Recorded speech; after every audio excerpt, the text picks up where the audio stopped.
Donc l'idée, ça va être de comprendre et d'essayer de donner des outils à l'enfant pour que lui-même arrive à traverser son émotion de façon à ce que derrière, on retrouve l'harmonie. Sauf que aller contre l'enfant, aller le punir, aller lui crier plus fort que lui, ou voire même lui donner une fessée, eh bien, on voit bien que ça peut marcher à très très court terme, mais c'est pas ça qui va lui permettre vraiment d'être en harmonie avec ses émotions et de traverser ses émotions, parce que ça va revenir, et parfois même plus fort. Oui. Donc l'idée, c'est que l'empathie, c'était vraiment une façon de gérer les émotions des enfants. C'est important de se connecter avec son émotion et finalement de nommer l'émotion, d'expliquer, de parler, de mettre des mots sur ce qu'il ressent. Ça lui permettra, quand il va à nouveau se sentir comme ça, de pouvoir aller chercher dans cette case-là, dans son cerveau, les mots qui ont été dits à ce moment-là. Et à partir du moment où j'ai réussi, où je trouve la case dans mon cerveau correspondant à cette émotion, je vais pouvoir la traverser plus facilement. Salut et bienvenue sur le podcast Génération 120 ans. Je suis Liron Samoun et j'ai un objectif très ambitieux. Vivre jusqu'à 120 ans en bonne santé et heureux. Qu'on se le dise, c'est challengeant. Surtout dans le monde actuel où il devient de plus en plus difficile de prendre soin de soi.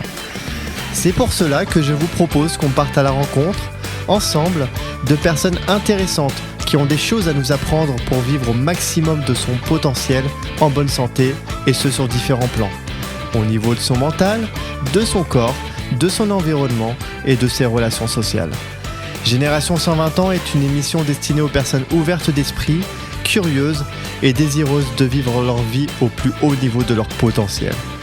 J'adore découvrir de nouvelles choses qui pourraient améliorer mon quotidien et je fais souvent de belles découvertes que j'ai envie de partager avec vous. Alors c'est parti et bienvenue dans l'émission Génération 120 ans.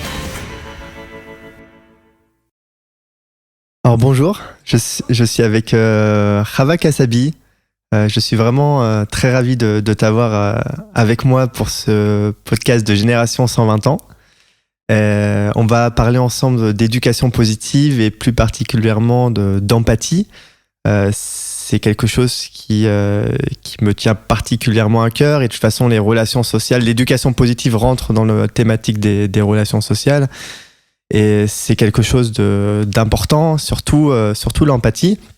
On va avoir l'occasion d'en parler, mais pour moi c'est important parce que c'est pour l'enfant, ça va beaucoup l'aider à se construire par la suite. L'idée, c'est d'aider l'enfant à se construire positivement, qu'il grandisse de la manière la plus saine possible, et ça va aussi lui permettre d'avoir le moins de blocage et d'avoir des outils émotionnels qui vont l'aider à se construire, à être beaucoup plus épanoui dans sa vie. Donc ça, c'est une chose. Aussi, deuxième chose, c'est pour les parents.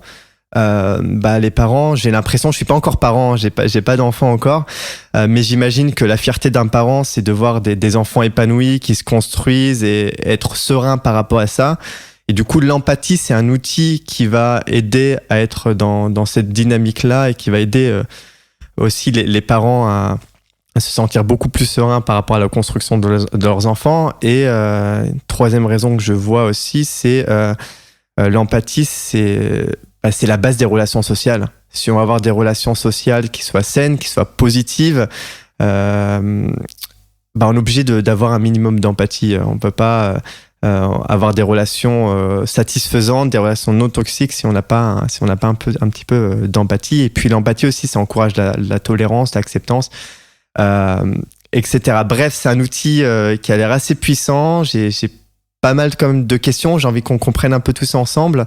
Qu'on puisse aussi donner aux auditeurs des outils qui puissent développer leur empathie, mais surtout aussi aider leurs enfants à développer l'empathie pour qu'ils puissent grandir de la façon la plus saine possible. Et donc on va voir un peu tout ça ensemble. Je suis encore une fois très ravi parce que t'es quand même assez calé, et quand tu parles de tout ça, c'est très passionnant. Voilà. Donc déjà, avant de te présenter, t'es d'accord sur le fait que, les raisons dont j'ai dit pourquoi c'est important, qu'est-ce que t'en penses par rapport à ça? Oui, complètement. La première chose, c'est que l'empathie, déjà, effectivement, ça va aider l'enfant à se développer harmonieusement, en connexion avec ses émotions. mais ça va aussi lui donner des outils dans sa vie d'adulte pour pouvoir lui-même pratiquer l'empathie avec ses pairs. Comme tu as dit, en fait, c'est la première raison et la troisième raison, finalement. La première raison, c'est donc effectivement de grandir de façon harmonieuse, d'avoir les outils de ses propres gestion d'émotionnel et de ses propres apprentissages, mais aussi, quand il sera adulte, de pouvoir pratiquer l'empathie. Donc, avec les personnes avec qui il aura affaire, que ce soit dans sa vie de couple, dans sa vie de famille, mais aussi dans sa vie professionnelle. Ça va lui donner effectivement des outils pour avoir des relations plus harmonieuses. Ça, c'est énorme, c'est très très puissant effectivement. Et ensuite, la deuxième raison, tu avais totalement raison, c'est d'amener un peu de sérénité dans la vie familiale, parce que oui, les parents des fois ils savent pas gérer, des fois ils s'énervent, ils comprennent pas, et pratiquer l'empathie, ça va énormément apaiser les relations dans la famille. Ouais, c'est super important et aussi alors, peut-être que je me trompe, c'est aussi un outil aussi qui va nous permettre d'apprendre beaucoup plus sur soi aussi, non ? Oui. Dans la gestion... Oui, sur soi et puis de se connecter à l'autre. Et en fait, en se connectant à l'autre, il faut faire un petit peu le vide en soi. Enlever cette petite voix dans notre tête qui nous dit « mais qu'est-ce qu'il me veut ?» etc. Et du coup, le fait d'arriver à faire le vide en soi et de se connecter à l'autre, finalement, ça nous aide aussi à comprendre ce qui se passe et chez lui, mais aussi chez nous. Parce que quand on peut arriver à se mettre un petit peu à la place de l'autre, on peut se dire que oui, nous aussi, parfois, on réagit de cette façon-là. Et au lieu de mettre des couvercles sur nos émotions et d'essayer de les enfouir bien au fond de nous, le fait de se connecter à l'autre à travers l'empathie nous permet de mieux nous comprendre. Oui. Super.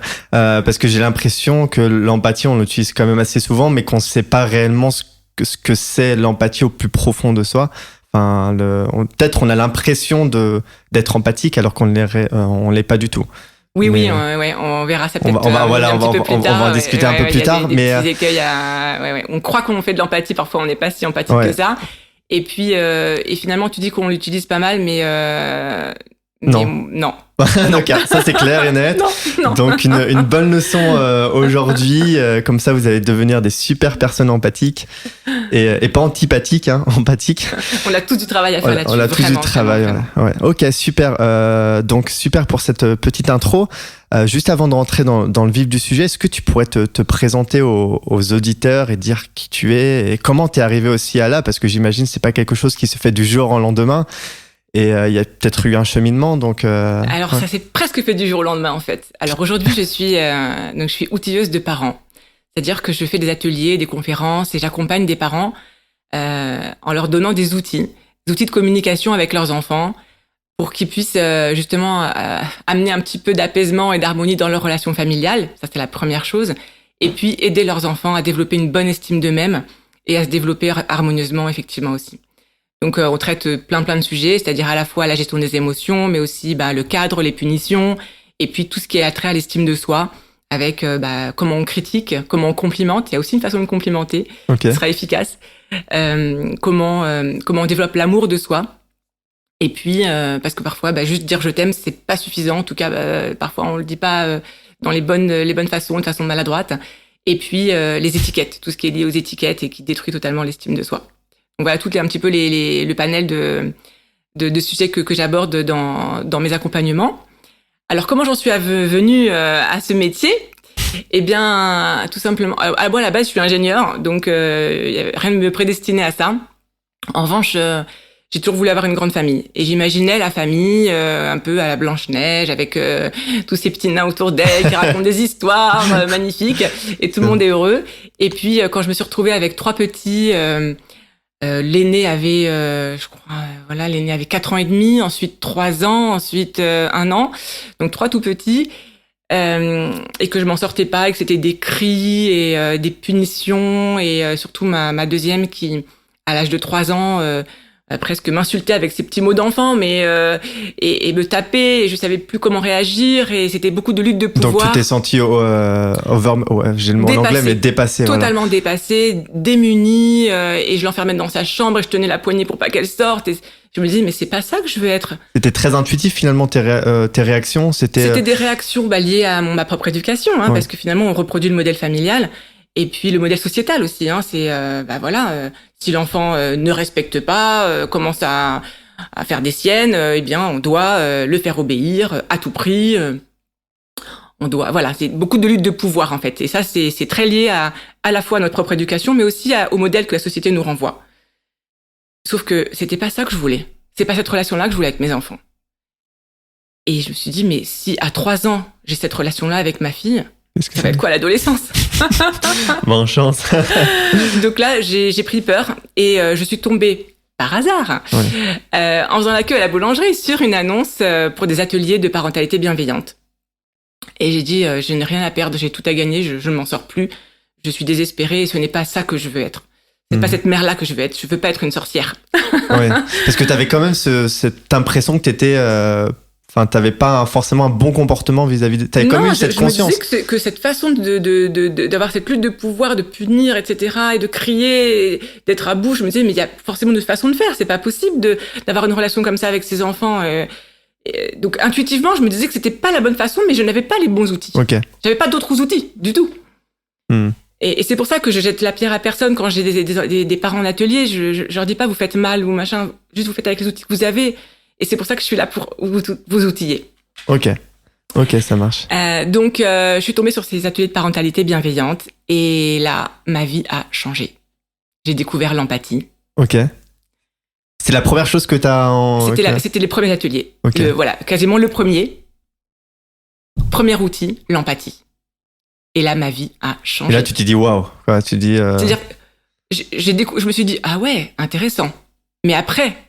Il fallait pratiquer, c'était des ateliers où on devait rentrer chez soi et pratiquer, ensuite revenir et faire des retours d'expérience. C'était sur 3 mois, des ateliers tous les 15 jours. Ok. Et quand j'ai commencé à faire ça avec mes enfants... C'est le jour et la nuit. Le jour et la nuit, mais plus que le jour et la nuit, comment dire, plus de cris, plus de punitions, plus rien. C'était incroyable. C'était magique. Presque. Mais souvent, je sors ma baguette magique en atelier, je leur dis, regardez. Mais... Oui, c'était incroyable. C'était juste un déclic formidable et je me suis dit, mais il faut absolument le dire. Il faut le dire aux gens. Ouais. Et c'est ce qui m'a décidé à faire ce métier. Ok. J'ai voulu absolument partager cette expérience. Donc déjà, j'ai consolidé, je me suis entraînée et j'ai fait mienne en fait toutes ces théories, tous ces outils. Et maintenant, je veux les partager, je veux les diffuser au maximum parce que ça change la vie et ça amène tellement d'harmonie et de paix dans les foyers, vraiment. Ok. Voilà. Super intéressant. Donc ouais, t'as commencé à utiliser ces outils et là, t'as vu un gros changement. Et donc, t'es parti dans cette dynamique-là et la relation, elle a totalement changé avec totalement, du jour au lendemain. Vraiment. C'est-à-dire qu'il n'y avait plus de lutte de pouvoir. Plus du tout. Ok. Et je t'expliquerai après comment ça se passe, en fait. Comment on fait de l'empathie et peut-être je te donnerai quelques exemples si tu veux. Ok. Ouais, complètement. Merci Rava, il n'y a pas de problème. Ok, du coup, alors pour arriver à l'empathie, qui est quand même une solution quelque part, il y a tout un process avant peut-être ça rentre dans le cadre de la gestion des émotions, la gestion des émotions des enfants, et peut-être de comprendre aussi comment ça se passe dans leur tête. Enfin, qu'est-ce qui se passe? Est-ce qu'il y a plusieurs étapes de développement émotionnel chez l'enfant? Enfin, est-ce que tu peux m'en dire un peu plus sur ça? Oui, c'est ça, parce que finalement, l'empathie, c'est un outil pour aider à gérer les émotions. Parce que finalement, qu'est-ce qui fait des crises au quotidien avec les enfants? C'est quand il est en colère, quand il est pas content, quand il est frustré, quand il est triste, parfois même quand il est très joyeux et qu'il n'arrive pas à gérer son excitation. C'est-à-dire tout ce panel émotionnel peut créer des comportements, on va dire, inadaptés ou socialement inacceptables. Et ce qui fait que ça peut dégénérer parce que le parent lui-même va pas être content que l'enfant tape son frère parce qu'il est en colère, etc. Donc l'idée, ça va être de comprendre et d'essayer de donner des outils à l'enfant pour que lui-même arrive à traverser son émotion de façon à ce que derrière on retrouve l'harmonie. Sauf que aller contre l'enfant, aller le punir, aller lui crier plus fort que lui, ou voire même lui donner une fessée, eh bien, on voit bien que ça peut marcher à très très court terme, mais c'est pas ça qui va lui permettre vraiment d'être en harmonie avec ses émotions et de traverser ses émotions, parce que ça va revenir et parfois même plus fort. Oui. Donc l'idée, c'est que l'empathie, c'était vraiment une façon de gérer les émotions des enfants. Après, pourquoi c'est important de gérer les émotions des enfants? Parce que finalement, il y a une génération ou deux en arrière, les émotions, c'était pas un truc dont on parlait trop. On savait pas trop quoi en faire. Comment ? C'était un peu tabou. Oui, on savait pas trop ce que c'était. Quoi en faire, voilà. Ouais. On entendait souvent oh les garçons ça pleure pas, ou oh t'es pas belle quand tu boudes, donc fallait un peu mettre un couvercle dessus, les mettre sous le tapis, on savait pas trop et allez hop. Et finalement, on se rend compte qu'aujourd'hui, on est dans une génération de parents qui est pas du tout connectée avec ses propres émotions. Ça m'arrive en atelier. À la fin de chaque atelier, je demande comment les parents se sentent, comment vous vous sentez. Et il y en a qui me disent je ne sais pas. Je ne sais pas comment je me sens. D'accord ? Donc, ils n'ont pas d'outils de gestion émotionnelle, mais surtout, ils ne savent pas lire en eux-mêmes. Donc ça va être important de gérer l'émotion et puis surtout de la découvrir, de mettre des mots dessus. Alors, pourquoi c'est important donc ces émotions ? C'est parce que, en fait, on a découvert l'importance de ces émotions grâce aux neurosciences. Donc, c'est récent finalement, hein, ces 20 dernières années. On a compris comment ça se passait dans le cerveau. Et dans le cerveau des enfants notamment. Et finalement, dans le cerveau, il y a pas 3 cerveaux, mais il y a 3 parties. On va simplifier, hein, on va pas faire un cours de médecine non plus. Restez. Voilà. Mais il y a une partie du cerveau qui est tout en bas vers la nuque, qui est le cerveau archaïque, qui est le siège de tous nos automatismes de survie notamment. Okay. Quand on se sent menacé, on a 3 stratégies à notre disposition, qui sont l'attaque, la fuite ou la sidération. Hein, quand il y a un mammouth qui charge, soit je le rentre dedans. Ouais, ça. Soit on fuit ou soit on reste sur place quand on est gelé. Soit on reste sur place en disant peut-être il va pas me voir, il va passer à côté, complètement sidéré. Soit on court le plus vite possible. D'accord ? Ça, c'est le cerveau archaïque. Et puis, il y a tous nos automatismes qui sont innés. Par exemple, digérer, respirer. Heureusement qu'on n'a pas besoin de penser. Oui, déglutir, respire. On serait tous morts. Voilà, plie le genou, etc. Et puis, nos automatismes acquis, comme la marche, la conduite, faire du vélo, etc. Ensuite, on a une partie du cerveau qui est au niveau des 5 sens, donc au niveau du nez, de la bouche, des oreilles, des yeux. Okay. Et cette partie-là, on appelle ça le cerveau émotionnel. Mmh. Donc finalement, cette partie, en fait, on reçoit des informations grâce à nos 5 sens. Je vois une ombre, j'entends un bruit, je sens une odeur de cramé, par exemple. Mmh. Et le cerveau traite cette information et génère éventuellement une émotion si besoin est. Donc par exemple, si je sens le cramé, oula, je panique, voilà. Ou si je vois une ombre ou j'entends un bruit, etc., je peux avoir peur ou autre. Donc il génère une émotion. Et puis, donc c'est dans ce cerveau-là, d'accord ? Et ensuite, on a la partie supérieure qui est on appelle ça le cerveau supérieur, mais le siège de tous nos apprentissages, le siège des aires qui nous permettent de réfléchir, de décider, le sens moral. Beaucoup plus logique et rationnel, c'est ça ? Voilà, et tous les apprentissages. Et chez les enfants, tout est apprentissage. Bien se comporter est un apprentissage, d'accord ? Il n'y a pas que la lecture et le calcul, mais il y a aussi toutes les habiletés sociales. Le fait de gérer mes émotions, justement, d'inhiber des crises, etc. Tout ça, ça se fait dans le cerveau supérieur. Or, il y a une grande loi dans le cerveau qu'on a apprise grâce aux neurosciences. C'est qu'il y a un sens de traitement de l'information. Quand il se passe quelque chose, d'abord, le cerveau archaïque se dit, est-ce qu'il y a une menace ? Parce que c'est la priorité numéro 1 du cerveau, c'est ma survie. Donc, est-ce que je me sens menacée ? Si oui, c'est mon cerveau archaïque qui se met en pilote automatique. Et là, on a dit que 3 stratégies à ma disposition. Ok ? Donc, attaque, sidération et fuite. Okay. Si je me sens pas menacée, alors je vais aller à l'étage d'au-dessus. Est-ce que j'ai une émotion forte ? Ok ? Si j'ai une émotion forte, je n'ai pas accès au cerveau supérieur. Je suis bloqué dans mon cerveau émotionnel. Tant que mon émotion n'est pas redescendue à un niveau acceptable, je n'ai pas accès à mon cerveau supérieur. Ok. Et c'est seulement quand mon émotion sera redescendue à un niveau que j'arrive à gérer, où là, j'aurai accès à mon niveau supérieur et où là, je pourrai réfléchir. Donc, quand un enfant est très en colère, on aura beau être rationnel, ça... On pourra lui dire, mais enfin, tu comprends que on peut pas aller au cirque maintenant, enfin, réfléchis. Il peut pas réfléchir, il peut pas nous écouter. Ou quand il est très triste parce qu'il a perdu son doudou. Mais écoute, je t'en rachèterai un, etc. On essaie de les rassurer comme ça, on veut absolument mettre un pansement sur leur plaie. Mais finalement, si on s'est pas occupé d'abord de l'émotion, son cerveau supérieur n'est pas capable de nous écouter maintenant. Il est complètement sourd, ouais. Exactement. Ouais. Il n'a pas accès à toutes ces parties de son cerveau. Donc il peut pas réfléchir, il peut pas nous écouter. Alors oui, on lui dira après, mais d'abord on doit s'occuper de l'émotion. Donc c'est pour ça que c'est fondamental d'abord de s'occuper des émotions. Ok ? Oui. Et l'empathie est donc un outil pour s'occuper des émotions. Ok. Ouais, c'est accepter l'émotion de l'enfant. Enfin, finalement, oui, c'est même de manière générale avec tout le monde, même avec soi, c'est accepter de voir ce qui se passe, redescendre un peu la tension et ensuite réfléchir, prendre du recul et pas agir sous le coup de l'émotion. Parce qu'on peut pas. Si on fait sous le coup de l'émotion, ce sera pas un acte réfléchi. C'est pour ça que les enfants, quand ils sont en colère, ils crient, ils tapent, etc. Et que nous aussi, parce que nous-mêmes, beaucoup d'entre nous, en tout cas, n'ont pas appris à gérer leurs émotions. Et donc, sous le coup de la colère, on dit des choses qu'on regrette, on fait des choses qu'on regrette, etc. Parce que la colère, c'est quand même l'émotion qui nous donne le plus de fil à retordre. Ok. Donc, pour récapituler, ouais, on a trois cerveaux. On a le cerveau... Trois parties, en tout cas. Trois parties, oui, trois cerveaux, pas merci. Pas encore, en tout cas. On a vraiment le cerveau archaïque, qui est vraiment l'endroit de survie où c'est avec 3 réponses en fonction de la situation, s'il y a une urgence, s'il y a un danger immédiat, qui est le combat, la fuite ou l'immobilisation, en gros. En cas de menace, et la menace, elle peut être réelle ou imaginaire. C'est-à-dire si je vois vraiment un mammouth ou c'est juste maman qui est en train de me crier dessus. Ah, on peut même directement être dans cette partie-là. C'est-à-dire qu'on peut ressentir une menace, même si si la menace est imaginaire. Si l'enfant juste il ressent, s'il voit la tension qui monte au niveau de sa maman, par exemple, qui commence à hausser le ton, il ressent une menace, hop, il est dans son cerveau archaïque. Ok. Ensuite, on arrive à l'étage numéro 2, qui est le cerveau émotionnel. Donc là, c'est le siège des émotions à proprement parler, colère, tristesse, etc. Et la 3e partie, qui est une partie rationnelle, apprentissage, et une partie qui est totalement fermée quand la partie émotionnelle fonctionne. Absolument.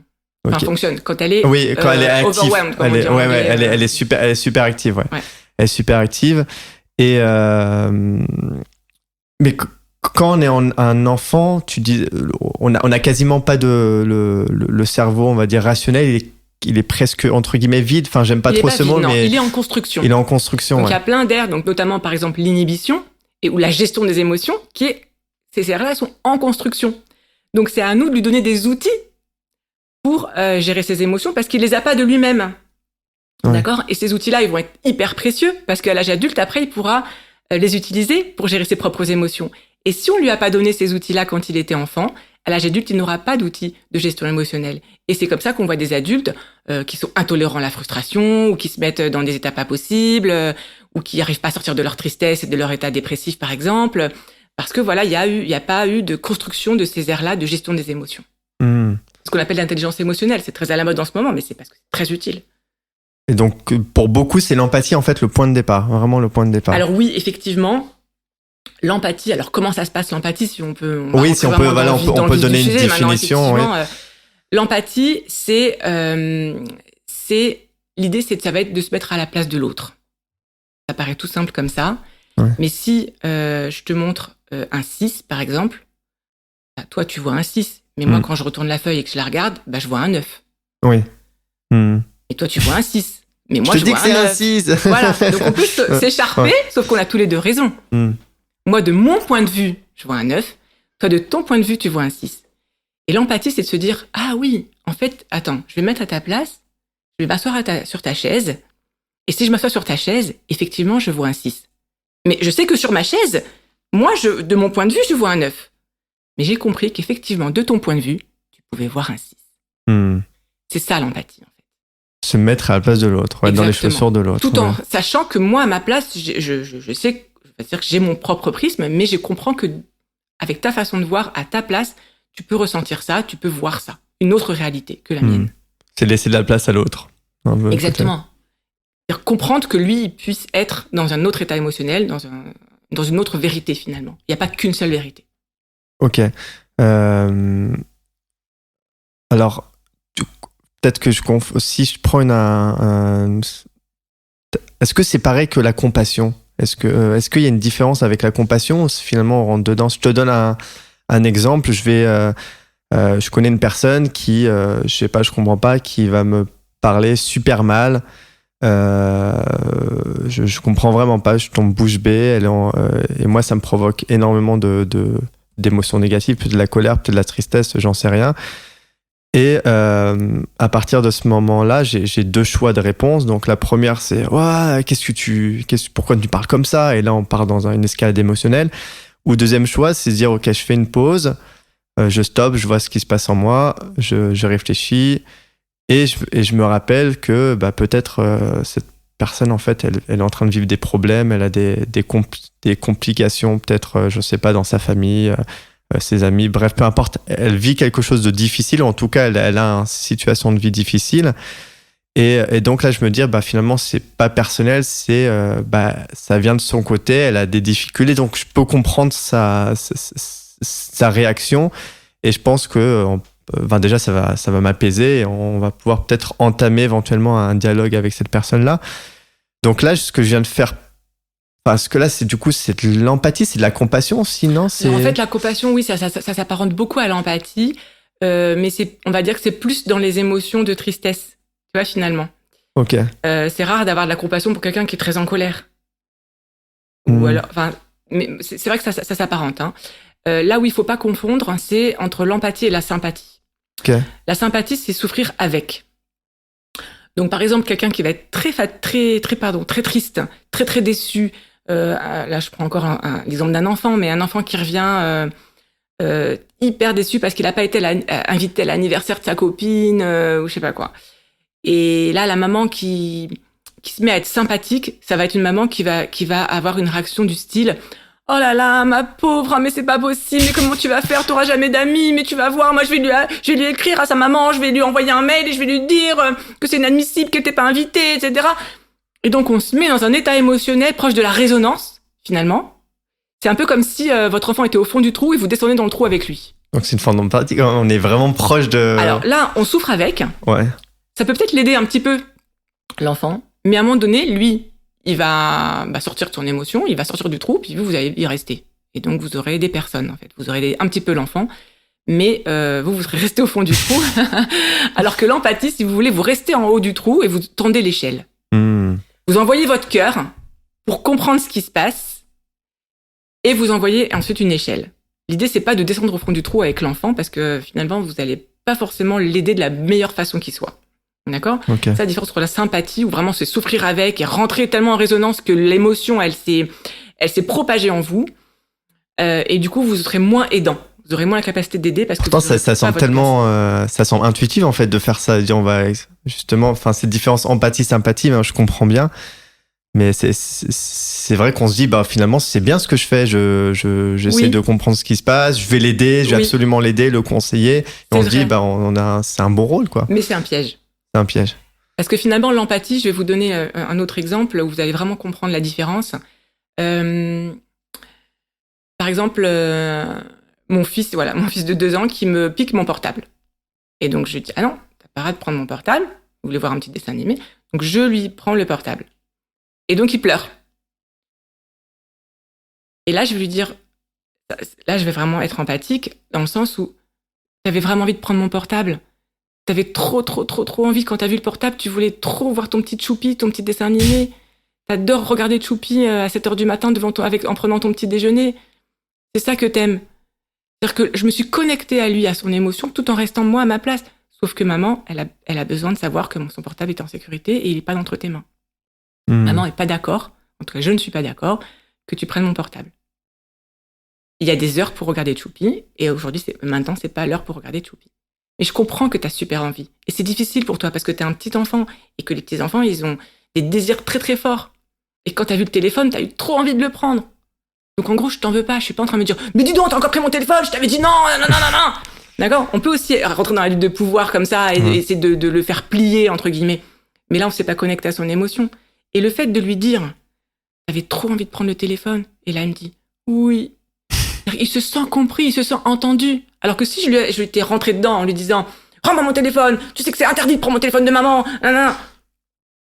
Qu'est-ce qu'il aurait ? Il aurait enfoui, il aurait eu des sentiments négatifs supplémentaires, comme la honte.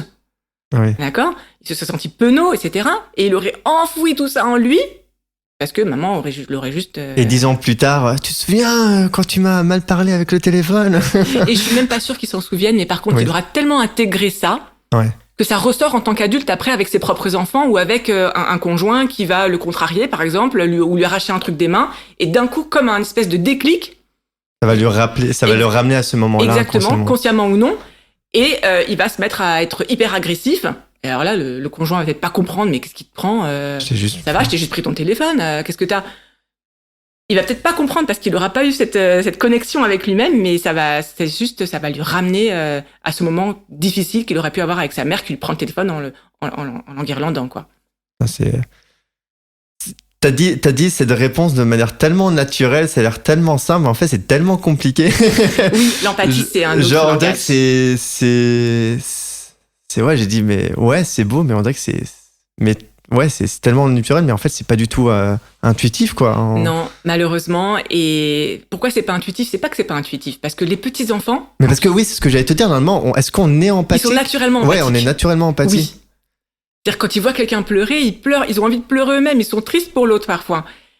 Et c'est la société finalement et le modèle de famille qu'on a qui finalement met ce couvercle sur les émotions et qui ramène tout à la raison. Et finalement, quand on devient adulte, on est là à leur dire écoute, on rentre, il est tard.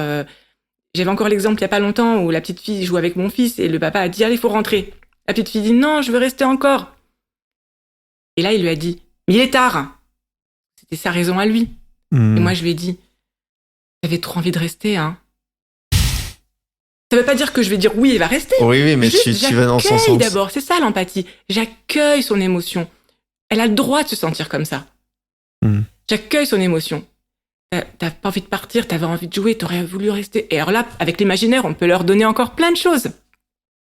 C'est-à-dire, on peut lui dire, t'avais trop envie de rester toute la nuit même à jouer, et de jamais partir, et de jouer encore à ça, et à ça, et à ça. Et donc là, elle s'apaise, parce que donc elle se sent comprise. Elle se sent comprise, elle se sent reconnue, elle se sent accueillie. Son émotion se sent accueillie. Et du coup, elle va pouvoir la traverser. Ça veut pas dire que je dis oui, tu vas pouvoir rester. Ça veut dire oui, t'as le droit de te sentir comme ça. Le problème, c'est que maintenant, papa, il a besoin de rentrer parce qu'il est tard et il veut rentrer, ça va être l'heure du dîner.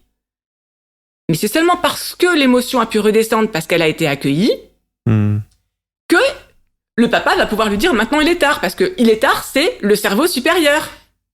Ouais, c'est logique. Là, elle n'entend pas. Là, pour elle, c'est son elle est dans cerveau son supérieur, jeu. il veut pas entendre. Et il est tard parce qu'elle est dans son émotion. Je veux pas partir. Donc tant que j'ai pas fait baisser l'émotion en disant ah tu veux pas partir, en reconnaissant, c'est ça, en faisant de l'empathie. L'empathie, voilà, c'est vraiment ça le but, c'est de faire baisser l'émotion, en tout cas de lui permettre de la traverser sans qu'elle monte en mayonnaise et que ça devienne explosif. Parce que là, si le papa il continue en disant allez, il est tard, on doit rentrer, elle va commencer à crier, elle va commencer à taper, elle va commencer à se débattre, et elle va partir avec une petite fille qui pleure et qui se débat dans ses bras. Et elle va dormir en colère et lui va être vénère. Ouais. Exactement. Alors que si on l'accueille un petit peu, alors oui, il y aura de la frustration, mais on accompagne la frustration. C'est ok, c'est important, c'est vital la frustration. Mais accompagnons-la. Et souvent, les parents, aujourd'hui, ils osent plus dire non parce qu'ils ont peur de frustrer l'enfant parce qu'ils savent pas comment ils vont pouvoir gérer après la crise. Ouais. C'est pour ça que moi, j'outille les parents pour qu'ils arrivent, qu'ils se sentent capables de gérer la frustration de l'enfant, de l'accompagner. Et donc, ils pourront mieux dire non et donc mieux structurer aussi l'enfant. C'est très sécurisant d'avoir des règles et des limites. Ok. Alors, j'ai un exemple en tête. Déjà, pour accompagner cet exemple, c'est la question de est-ce qu'on peut arriver à être empathique, peu importe la situation. Je vais donner un exemple. C'est un exemple classique, hein, mais ça va te faire sourire. C'est le gosse qui est dans le supermarché, qui est en train de taper les mains par terre parce qu'il n'a pas eu le bonbon, qui crie, ça fout la honte aux parents et tout le monde te regarde, t'as la pression sociale. Là, t'as juste envie de le prendre, pas l'étrangler, mais le tirer et dire allez on y va, etc. Et finalement ça n'a rien résolu. Est-ce que dans ce cas-là, l'empathie, si je vais, il est en train de pleurer, machin, je dis je comprends, tu voulais ce bonbon-là, c'est pas le moment, on y va, c'est réglé, c'est coup de baguette magique et c'est une super bonne question parce que c'est un cas qui revient tellement souvent. Même si je déconseille aux parents de faire leurs courses avec leurs enfants, mais des fois on n'a pas le choix. Ouais. On peut pas faire d'empathie si nous-mêmes, on est dans une émotion négative ou une émotion forte. C'est-à-dire que si là, je me sens honteux parce que j'ai le regard de tout le monde qui est en train de m'accuser de pas savoir gérer mon enfant qui se roule par terre, si je me sens démunie, si je me sens en panique, si je me sens moi-même en colère contre mon enfant ou quoi, je ne peux pas faire d'empathie avec mon enfant. Donc la première chose, et c'est très très bien que tu me poses cette question, c'est que la première chose, ça va être de faire de l'auto-empathie. Ok, là, c'est pas ton quart d'heure. Ok, ma pauvre chérie. Donc, moi, je me fais un petit câlin, un auto-câlin. On voit ce caméra surveillance. Je me fais un auto-câlin et je me dis, ok, là, c'est pas, voilà, ça part en cacahuète. C'est vrai que ça fait un moment qu'on est dans le supermarché. Le petit, il en peut plus. Et moi, j'en peux plus non plus. Tout le monde me regarde. Est-ce que c'est important pour moi que tout le monde me regarde? Donc, je me connecte avec mes propres émotions. Ça me saoule. J'en ai marre. Et je me dis dans ma tête, c'est-à-dire que je les nomme ces émotions-là. C'est hyper important. Je me sens en colère, je me sens peut-être jugée. Voilà, je me sens jugée, j'en ai assez, j'ai envie de partir moi aussi. Si je pouvais me rouler par terre, bah tiens, je le ferais. Ouais. Et il y a les deux qui sont... J'ai envie de prendre mon gosse sous le bras, de laisser le caddie ici et de partir. Voilà, déjà de faire cette petite auto-empathie-là pour faire baisser nous-mêmes notre propre niveau émotionnel. Parce que sinon, on peut pas avoir accès aux outils d'empathie qui sont finalement dans le cerveau supérieur, à nous aussi, d'accord? Exact. Notre cerveau, il marche pareil que celui des enfants.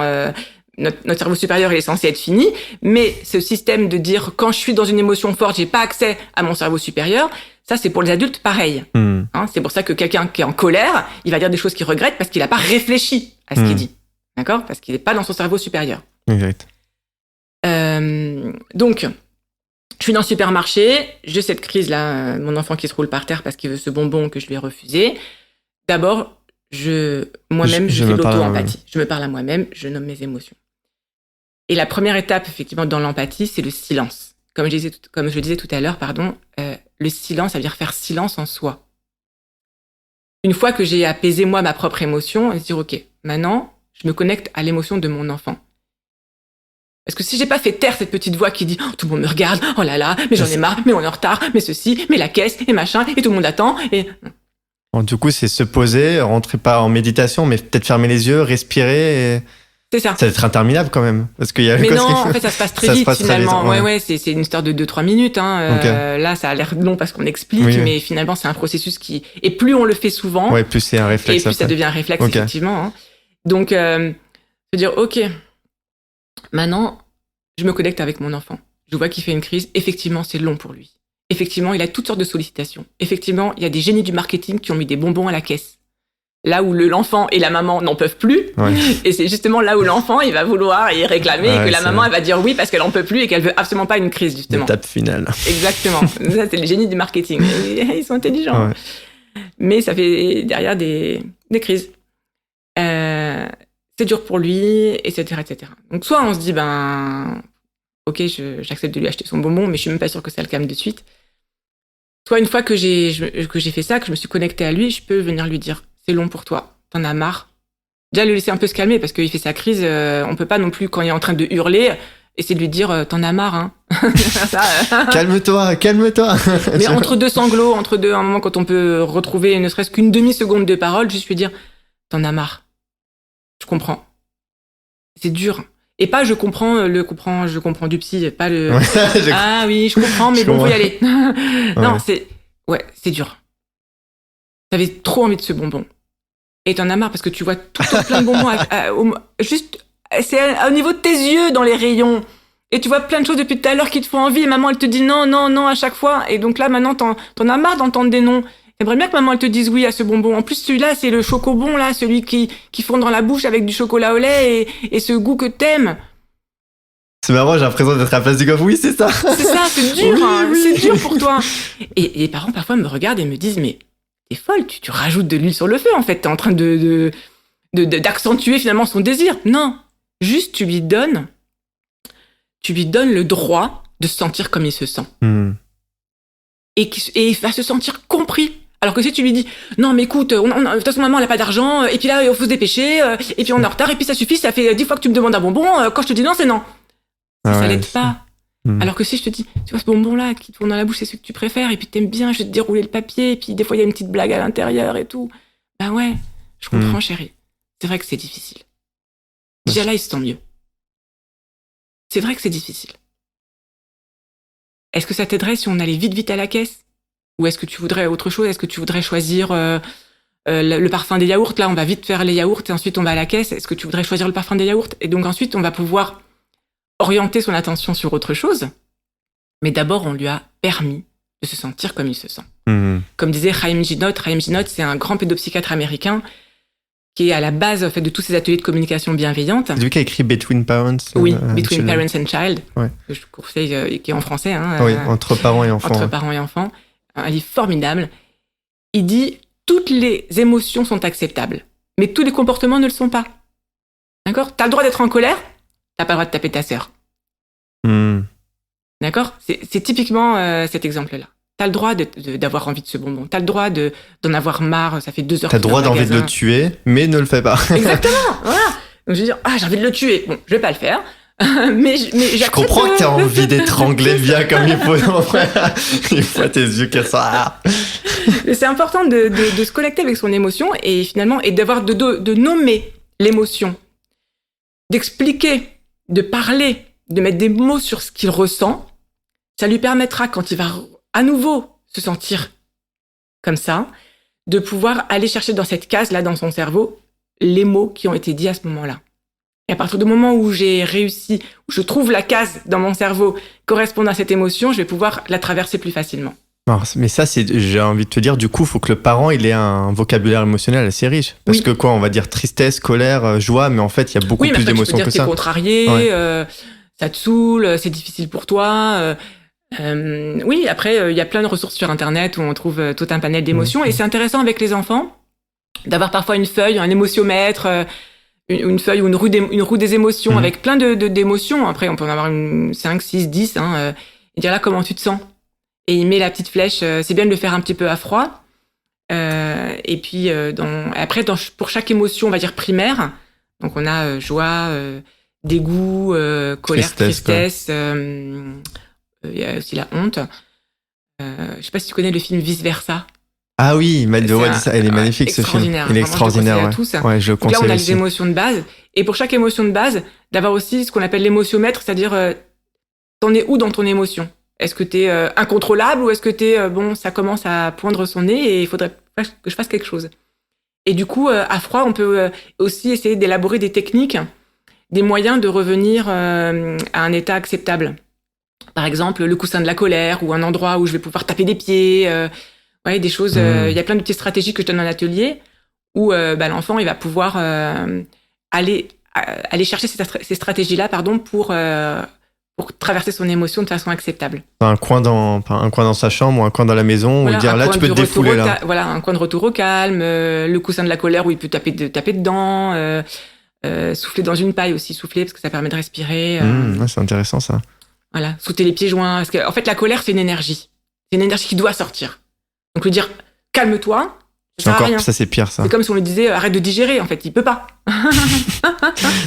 J'ai pas envie de me calmer. Il peut pas, c'est une énergie qui doit sortir. Et c'est pour nos adultes, c'est pareil.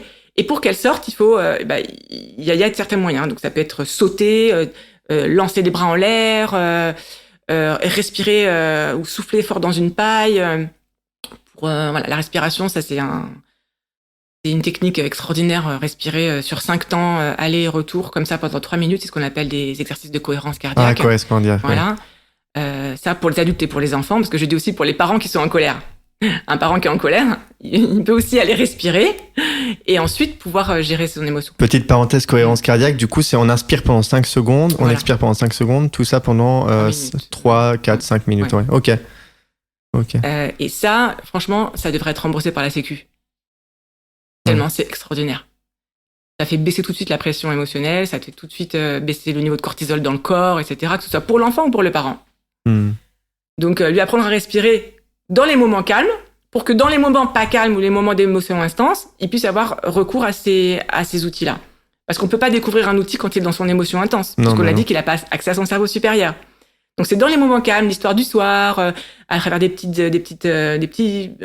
métaphores, albums, des petites situations sans grands impacts émotionnels, qu'on découvre en fait ces stratégies-là et qui pourront ensuite être utilisées quand il est dans son émotion forte. Et l'enfant va pouvoir l'utiliser tout seul ou quand même accompagné par le parent? Il va dire, tu te souviens de cet exercice qu'on a vu, viens on essaie de le faire ensemble. Au début accompagné, donc par exemple une fois j'avais fait l'exercice de la paille, donc souffler dans la paille pour jouer, et je lui ai dit tu sais quand on est en colère, quand on commence à voir la colère qui vient, souffler dans la paille c'est très utile. Et donc ça c'était à froid. Et puis à un moment donné la colère est venue. Et je lui dis, vite la paille, vite la paille. Et donc, elle est partie vite chercher une paille dans le tiroir et souffler dans sa paille. Bon, il y a des moments où la colère était déjà tellement là que la paille était plus suffisante. Mais donc, au début, on va lui suggérer. Et puis après, elle va peut-être prendre toute seule la paille ou autre chose, ou une autre stratégie. Okay. Voilà. Mais au début, il faut bien sûr l'accompagner. C'est important. Et c'est la répétition. Il ne faut pas se dire, je l'ai fait une fois et puis ça n'a pas marché. Non, il ne faut pas se décourager parce que c'est la répétition et la modélisation. Et la modélisation. Ça veut dire quoi la modélisation ? Oui. C'est-à-dire que l'enfant, il apprend par mimétisme. Un geste vaut plus que 1000 mots avec les enfants. Donc si vous, quand vous êtes en colère, vous dites « Attends, j'ai besoin de respirer », et vous sortez ou vous mettez de côté et vous commencez à respirer, lui, par mimétisme, il va comprendre que quand on est en colère, une bonne stratégie, c'est d'aller s'isoler pour respirer. Ouais, t'as devancé ma question, j'allais te demander justement comment, en tant que parent, on peut montrer l'exemple, mais déjà en le faisant soi-même. Exactement. Et avec son mari, son partenaire, peu importe, déjà ne pas incarner ce que l'on dit en fait. Exactement. Et puis aussi nommer ses émotions. Là, je commence à être vraiment contrariée par ce qui se passe. Plutôt que de rien dire, serrer les dents, et puis d'un coup exploser ou crier un coup, de la marre, vous me saoulez, j'en peux plus. D'accord ? Mais dire, là, la moutarde me monte au nez. Mais me monte vraiment au nez. Ouh là là, ça commence à arriver dès qu'on voit l'émotion poindre, la nommer, c'est aussi important parce que du coup, l'enfant, quand lui, il va commencer à être en colère, il va pouvoir dire « Oh là là, je commence à être énervé là !» Et donc, nous, ça nous permettra d'agir en tant que parents avant qu'il y ait une très très grosse crise parce qu'évidemment, quand la crise est très grosse, c'est beaucoup plus compliqué et plus long. Parce que nous, on a toujours envie que la crise, elle passe vite. Oui. Quand on voit notre enfant souffrir, soit être en souffrance à cause de la colère, mais aussi à cause de la tristesse, par exemple. La tristesse aussi, c'est une émotion qu'on ne sait pas gérer en tant que parent. On dit, allez, c'est pas grave, je t'en achèterai un autre. Allez, c'est pas grave. Toujours, c'est pas grave. Mais arrêtez de dire c'est pas grave, parce que pour l'enfant, oui, c'est grave. C'est grave, ouais, c'est ça. Une tour de Lego qui s'effondre, un doudou qui se perd, c'est grave. Son grand frère qui l'a traité de bébé cadom, c'est grave pour lui. Et donc, lui dire, allez, c'est pas grave, oh, c'est rien, ça veut rien dire, bébé cadom, on s'en fiche, ou voilà, c'est une tour de Lego, t'as qu'à la reconstruire, viens, je te rachèterai un autre truc, ou c'est machin. ça. On veut tout de suite, on a l'impression, ça nous met mal à l'aise finalement de voir notre enfant triste, et au lieu d'accueillir sa tristesse, on veut mettre un couvercle dessus, et essayer de la faire passer coûte que coûte. Et ben ça, c'est comme mettre un pansement sur une plaie qu'on n'a pas désinfectée. Ok. Faut d'abord mettre un peu d'alcool, faut d'abord nettoyer. Et le nettoyage, finalement, c'est avec l'empathie. Ça va être... bah oui, t'es triste, c'est vrai qu'une tour de Lego, t'avais pris du temps à la faire, t'avais mis au moins 5 étages et tout ça. Oh là là, t'es trop triste de voir ta tour de Lego en une seconde tomber par terre. Tu t'en veux à ton frère, du coup, parce qu'il a fait, tu as l'impression qu'il a fait exprès.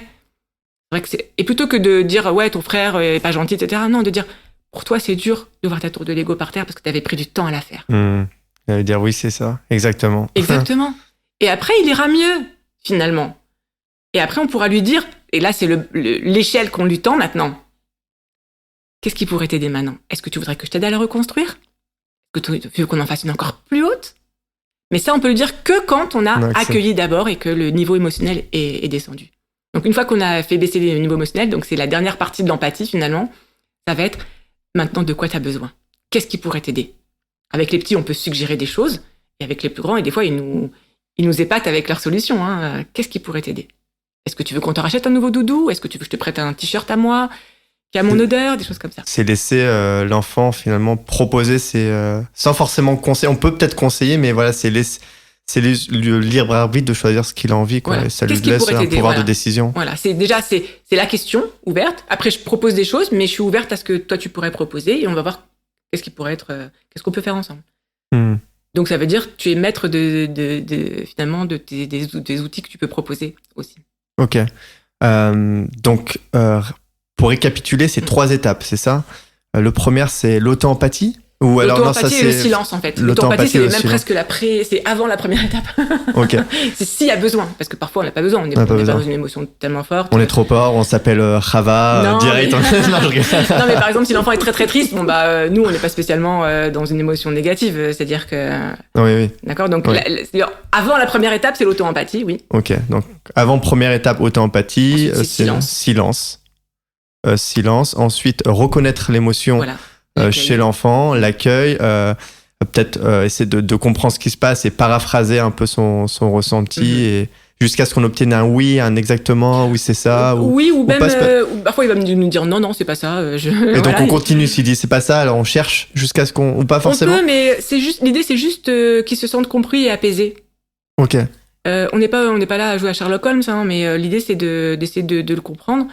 Faut pas trop non plus parler, mais simplement avoir au début, quand je disais le silence, c'est aussi des petits accusés de réception. Ah, oulala, des petites choses comme ça qui montrent qu'on est vraiment en connexion, mais vraiment.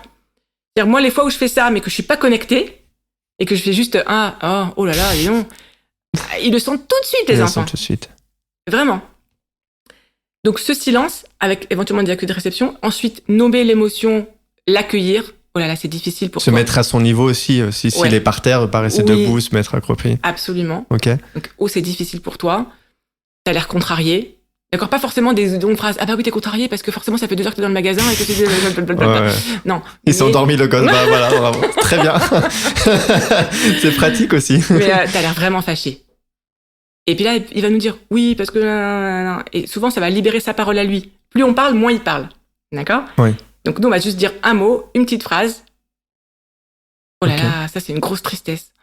Donc là, il va répondre. Éventuellement, on peut paraphraser à la limite ce qu'il dit pour qu'il valide à nouveau. Exactement. Bah oui, ça faisait longtemps que t'avais ta tour de Lego, tout ça. Ouais. Et une fois qu'il a apaisé, on lui demande de quoi as-tu besoin, et qu'est-ce que tu voudrais qu'est-ce qui maintenant. pourrait t'aider ? Absolument. T'as compris. Et s'il dit, je veux à nouveau le bonbon, je veux le bonbon. On recommence depuis le début. On recommence depuis. Ouais. On peut dire non, là c'est pas le moment, etc. Il comprendra. Non, pas dans tout de suite. Tu voulais vraiment le bonbon. Ah oui. Et on recommence depuis le début. Ah, tu voulais vraiment le bonbon. Bah oui, je comprends. Et là, on essaie éventuellement de lui donner par imaginaire ce qu'il peut pas avoir en réalité, parce qu'il comprend qu'il peut pas l'avoir. Donc, ah oui, tu voulais vraiment le bonbon. Le problème, c'est que... Alors, évitez le non. Évitez le non. Parce qu'en fait, le non, ça va tout de suite bloquer son cerveau. Ok. Et il vous écoutera pas après. Plutôt le oui dès que, oui quand. Ouais. Si on peut dire oui. Hein, oui, si on peut, oui. J'ai envie de tuer ton frère. Oui, quand? Okay. Et plutôt, donc si on peut éviter le non et dire oui dès que, oui quand, etc., c'est mieux, parce que le non, ça vraiment, ça bloque tout de suite. Ça bloque un peu, l'écoute. Éviter le Mais non. Le problème, c'est que... Il y a un problème, c'est que moi, j'ai un besoin, que toi, t'as un autre besoin. Donc, nos besoins sont concurrentiels, et donc, comment on fait? Et souvent, je lui dis, t'as très envie de prendre mon téléphone. Le problème, c'est que moi, je veux pas. Alors, comment on fait? Et on peut laisser le silence. C'est-à-dire, souvent, on est gêné par le silence. Avec le silence. Faut pas être gêné par le silence. Comment on fait? Et on le laisse réfléchir. Et les enfants, ils réfléchissent pas trop vite. Ils ont besoin de processer l'information. Exactement. Donc, voilà, ils vont réfléchir et on dit, bon, bah... Et souvent, à la fin, ils vont nous dire, OK. OK, et c'est résolu. Et OK. Et on évite un trauma pour l'enfant, tout va bien, harmonie. Alors, ça se passe pas tout le temps comme ça, 100% magnifique. Ça, c'est sur le papier, c'est sur le papier. Mais déjà, et en plus, comme je vous disais, l'empathie, c'est vraiment comme une deuxième langue. Nous, on la parlera toujours avec un accent. Et déjà, pour la parler de façon fluide, il va falloir quand même beaucoup s'entraîner. Ça vient pas tout de suite, du jour au lendemain. Mais c'est vrai que les petites victoires, quand on arrive un petit peu à accueillir l'émotion et qu'on voit que ça a apaisé, ça a évité une crise, ça nous encourage à continuer. Mais c'est pour ça que je fais des ateliers sur plusieurs mois. Comme je disais, c'est des séances tous les 15 jours. Et on suit les parents et ils s'entraînent et ils reviennent en disant leur top et leur flop. Et on partage les expériences. On s'entraîne. C'est pas naturel. C'est pas notre langue maternelle. Ce n'est pas notre langue maternelle, c'est vrai. Donc on la parlera toujours avec un accent. Mais notre but, c'est que nos enfants, eux, ils la parlent de façon naturelle. Ok, ouais. Juste avant de rebondir sur l'entraînement, est-ce que du coup maintenant tu lèves plus du tout la voix? Si, bien sûr. Ça peut être complémentaire de lever la voix, être dans l'empathie, ou en fait finalement quand on est empathique, automatiquement c'est comme on peut pas être triste et heureux en même temps. Ouais, en fait, c'est très difficile d'être empathique 100% du temps parce que parfois, j'arrive pas à faire d'auto-empathie ou j'ai pas le temps ou parce que le temps est notre ennemi numéro 1. Quand il est 8h du matin, qu'on doit être à 8h05 à l'école et qu'il a toujours pas mis ses lacets et qu'il veut pas venir mettre ses chaussures, j'ai pas le temps de faire de l'empathie. Donc j'essaye, mais parfois j'y arrive pas. Et donc ça va être, allez, maintenant on y va, ça suffit. Je sais que t'avais envie de faire ton jeu. Mais là, il comprend que mon je sais que t'as envie de faire ton jeu, c'est pas une super empathie hyper connectée. Ouais. Quand j'y arrive, je lui dis, écoute, j'aimerais vraiment rester avec toi faire les jeux aussi. Et je comprends que t'as envie de faire tes Lego et tout ça, et que t'as pas envie d'aller à l'école maintenant parce que maintenant t'as envie de jouer. Ça serait vraiment de faire une belle empathie. Sauf que, ouais, quand on est pressé, que nous-mêmes on se dit, oh là, je vais être en retard après derrière, et que ouais. Oui, dans le quotidien, c'est compliqué de faire de l'empathie. Mais c'est important d'avoir des ambitions. Et de savoir vers quoi on veut tendre. Où je vais aller. D'accord. Ouais. Et de savoir que quand j'ai pas réussi à faire de l'empathie, d'avoir ce recul en disant, bon, bah là, j'aurais pu faire autrement. Ça m'arrive le soir de me coucher en disant, bah tiens, tel événement, comment j'aurais pu ne pas lever la voix, ne pas m'énerver. Parce que c'est important de revivre l'événement et de se dire dans sa tête les réflexions qu'on aurait pu avoir à ce moment-là, des réflexions empathiques. Pourquoi c'est important de faire ça? Parce que ça crée des connexions neuronales dans notre cerveau. D'accord? Ça crée des connexions qui pourront être empruntées plus facilement la prochaine fois que la situation se reproduit. Donc revivre la situation plus authentique possible, en tout cas essayer de s'imaginer au mieux et essayer de poser la question comment j'aurais pu mieux faire. Exactement. Et dire bah tiens, j'aurais pu lui dire ce que je suis en train de te dire, voilà, ouais, j'aurais bien aimé rester avec toi, faire des Lego. Maintenant, j'ai besoin vraiment qu'on soit dans la voiture dans les 2 minutes qui suivent. Attention, je te chronomètre. D'accord? Ça, c'est ce que j'aurais pu dire si j'avais pas été sous pression. Et le fait de me le dire et de créer ce chemin neuronal dans ma tête va permettre que le moment venu où ça se reproduit, parce que ça se reproduit inévitablement, oui, forcément, c'est dans des situations. Ce serait trop facile si on pouvait faire de l'empathie tout le temps et qu'on avait tout le temps justement et les occasions de le faire. Ça permet derrière d'avoir comme des chemins automatiques finalement. Des automatismes qui seront plus faciles à emprunter. C'est comme si on avait des autoroutes dans notre tête. Donc soit t'as un chemin de traverse, soit t'as une autoroute. Ben, si t'as l'habitude de crier, ton cerveau, il va aller ce qui a le moins d'énergie. Tout de suite, ouais, c'est ça. On crie. Maintenant, si dans ma tête, je crée de plus en plus souvent et je répète ces phrases empathiques, eh bien, je vais créer peut-être une autre autoroute, en tout cas une bonne nationale, qui va me permettre d'avoir... et je vais laisser un peu tomber l'autoroute des cris, quoi.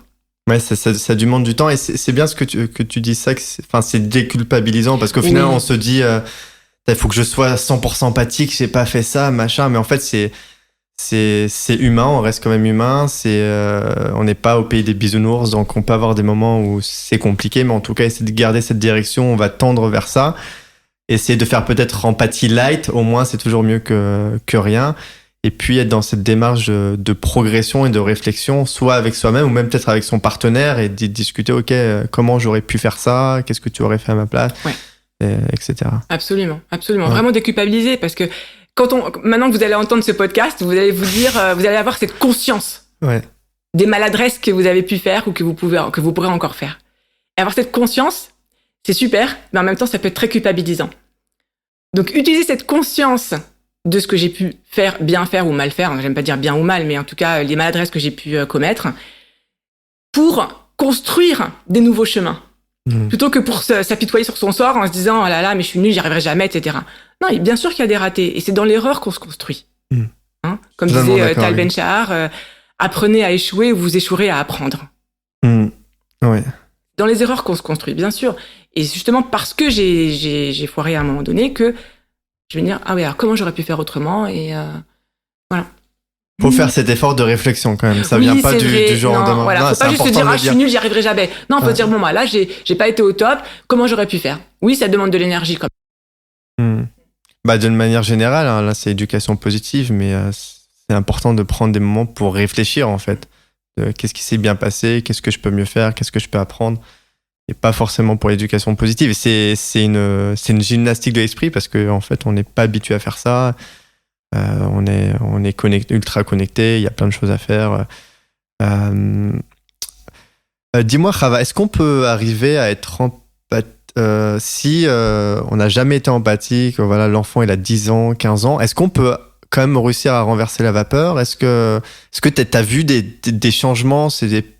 Même quand on a un enfant qui a un âge assez avancé, où on a toujours donné des fessées ou j'en sais rien, du jour au lendemain, passer au mode empathique et voir un changement, peut-être pas radical, mais au moins un changement. Oui, je vois parce que j'accompagne aussi des parents d'adolescents et à l'adolescence, c'est là que c'est très très difficile parce que les adolescents sont sont souvent en proie à des émotions fortes. En fait, on compare le cerveau de l'adolescent à un cerveau d'un enfant de 3 ans au niveau de la gestion des émotions. Ah oui, ok. En fait, il y a une très grande restructuration neuronale dans le cerveau de l'adolescent qui fait qu'il est en proie à des émotions fortes, en dents de scie, il va un coup être hyper agressif, un coup il va tout envoyer balader, un coup il va être hyper triste, un coup il va être hyper joyeux, et il gère pas du tout ses émotions parce que les aires neuronales à ce moment-là sont en pleine restructuration. Et du coup, on se dit, avec un adolescent, donc je conseille aussi l'empathie avec les parents d'ados. Alors au début, l'ado il est un peu méfiant, il se dit, oh là. Jusqu'à maintenant, elle m'a toujours claqué la porte au nez, et là d'un coup, elle me dit, je comprends. Il y a anguille sous roche, là, oulala. Alors avec les ados, bien sûr, il y a des moments opportuns, mais déjà le fait de pas leur crier dessus, de pas être dans l'agressivité, de pas laisser leur agressivité de pas être perméable à leur agressivité justement, parce que les neurones miroirs sont très très forts pour nous mettre dans l'émotion de celui qui est en face de nous. Donc quand l'ado arrive et insulte tout le monde et claque les portes, on a juste envie de faire la même chose. Et juste de se dire, ok, j'apprécie pas qu'il m'insulte et qu'il claque les portes, mais en même temps, je comprends que, c'est un ado, que 2, dans son cerveau, c'est Hiroshima, et 3, je vais essayer de comprendre que là, le fait que il s'est pris un pouce vers le bas sur les réseaux sociaux, je sais pas quoi, ça l'a contrarié. Donc là, c'est auto-empathie, et sinon... Voilà, et ensuite, empathie, donc je comprends que il peut être contrarié parce que c'est un ado et que ses émotions peuvent être très, très à fleur de peau. Déjà, ça fait baisser la tension. Même si je le fais pas avec lui directement en lui disant « je comprends » et tout, le fait que moi-même, je me connecte à lui, même à distance, c'est-à-dire même s'il est dans sa chambre enfermé en train de bouder, nous dire que ok c'est un ado et que je vais pas aller lui crier dessus dans sa chambre en lui disant regarde c'est une porcherie, regarde machin, etc. Déjà ça va être énorme. Et ensuite oui accueillir les émotions, même si au début il trouve ça bizarre, il nous regarde d'un air un peu incrédule, si on le répète et qu'on est vraiment sincère. La posture elle doit être sincère, ça c'est vraiment important. Voilà, et donc c'est jamais trop tard. C'est sûr que si on le fait entre 0 et 6 ans, on va mettre des outils très très forts en place dans la tête de nos enfants très tôt, mais que c'est jamais trop tard, et même à l'âge adulte, on développe ça. La preuve, c'est que moi, j'ai jamais été empathique avant de commencer ces ateliers. Tu t'es fait mal, c'est bien fait pour ça. C'est ça. Et j'ai aujourd'hui des amis, mais des gens qui étaient venus à mes conférences où je parlais de l'empathie, et le lendemain, elles sont revenues me voir en me disant, mais c'est incroyable, en sortant de la conférence, mon fils vient et il venait de se casser la figure et il avait le genou tout écorché. Et d'habitude, quand il s'écorche, moi ça va passer. Voilà, moi je lui dis oh ça va, t'es fort, t'es un garçon, t'es fort. T'as encore les clichés. Ouais, ça va, tu vas pas pas pleurer, ça va, t'as pas besoin d'un pansement, ça suffit. Et lui, il me demande toujours des pansements, et moi je lui dis ça va, t'es fort, allez les garçons, ça pleure pas. Et en sortant de la conférence, bam, son fils encore s'écorche, il vient la voir et là. Donc c'était tout frais dans sa tête. Oui. Elle lui dit « Ah ouais, dis donc, tu t'es bien écorché. Oh, ça a dû te faire mal. Tu veux un pansement ?» Et là, il lui a dit « Non, ça va, c'est bon. » C'est-à-dire qu'il est arrivé limite en pleurant, et si elle lui avait dit « Allez, arrête, ça va, t'es un garçon, t'es fort », il lui aurait demandé 12 pansements. Là, le fait qu'elle se soit connectée avec lui et lui dire « Ah ouais, dis donc, tu t'es bien écorché, fais voir. » Ah ouais, oula. T'as dû avoir mal. Tu veux qu'on désinfecte ? Ouais, t'as dû avoir mal. Tu veux un pansement ? Non, ça va. Et il est reparti. Elle m'a dit c'était incroyable. Donc vraiment, c'est le pouvoir de l'empathie. Et c'est vrai que ça paraît contre-naturel parce qu'on se dit, mais on en rajoute en fait. On en fait des pataquès, on en rajoute. Ah, tu voulais vraiment. Ah oui, c'est vrai que c'est dur pour toi, c'est dur pour toi. Faux, quoi. Mais en fait, non. Ça valide en fait l'émotion, mais ça lui permet de s'en aller tranquillement. Ouais. Et ce que je voulais dire aussi, ce que je voulais rajouter, c'est que cette habileté d'empathie, elle est utile aussi avec les adultes, avec le conjoint, avec les collègues. C'est-à-dire quand vous rentrez du travail, ok, vous êtes tous les deux, ta femme et toi, et ta femme te rentre et te dit, moi mon patron, il a été lourd et tout. Tu te rends compte ce qu'il m'a dit, il m'a dit ça. Non. Donc qu'est-ce qu'on mange ce soir ? Et vous lui dites, oh ça va, qu'est-ce que tu lui as dit aussi pour qu'il te fasse ça ? Oh ouais, ça va. Souvent on dit oh allez ça va aller. Oh t'inquiète pas, ça ira mieux demain ou je sais pas quoi. On dit des espèces de paroles qu'on a l'impression d'être apaisantes, mais finalement ta femme elle reste avec son émotion comme ça de contrariété, et plutôt que de lui dire ah ouais, dis donc t'as l'air d'avoir passé une mauvaise journée.